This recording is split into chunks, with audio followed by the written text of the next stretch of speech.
Hej alle sammen. I dag har jeg tænkt mig at lave et haul. Det er en af de første videoer, jeg uploader til YouTube. Jeg har ikke købt særlig meget, men alligevel, jeg synes godt, jeg kan vise det til jer. Først så har jeg købt sådan en her. En sådan USA-ting. Top, hvad er på? Så hvis I kan se. Sådan en. Jeg har bare bindet en knude på.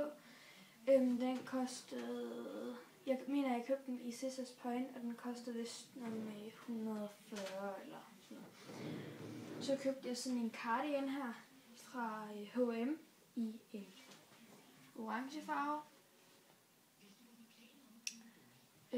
Den kostede 80 kroner, det synes jeg ikke det er så galt, jeg synes den var sød. Ja. Så købte jeg 3 toppe. En sådan en basic ting. Sådan en farve. Ja, den har jeg også købt i Scissors Point. Ja, og den er sådan, når man kommer på, så er den sådan en lille smule lang, men ja, den er flot, synes jeg. Og så købte jeg nogle af de samme toppe, bare i nogle andre farver. En i blå, og den her color blue står der bare. Ja. Den er også fra Scissors Point. Jeg vil se farven. Okay. Ja. Det er også noget rigtig flot. Og sidst så købte jeg så den her. Den er forkert. Den her top, den minder lidt om den første jeg viste, men alligevel synes den er flot, og så er den sådan lidt lyse laksefarve, hvad man nu kan kalde det. Og det er farven. Ja. Og den er fra Pieces.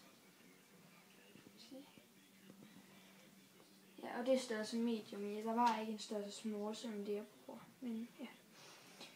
Og den koster vist 80 kroner. Nej, undskyld, nu vrøvler jeg. De 3 toppe. Den her top, den koster vist 40 kroner. Og de her 2 toppe, de koster 25 kroner stykket. Og så købte jeg den her Soft Lips lavet med en Imatas til 25 kroner. Det er Mentholatum Fresh Vanilla. Jeg ved ikke lige, hvordan man udtaler det. Og den er rigtig god, synes jeg. Det kan også svie lidt, når den kommer på læberne, men det er ikke sådan, det gør ondt, eller jeg vil måske sige, for at forklare det. Det er fordi, den virker, og så, ja, den dufter rigtig godt. Ja,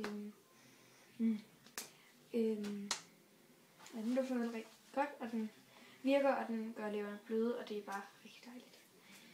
Det var det, jeg havde for i dag. Jeg håber, I vil nyde videoen. I behøver ikke at kommentere, fordi det kan jeg godt selv finde ud af, men hvis I liker og abonnerer, så vil jeg i hvert fald blive glad. Hej!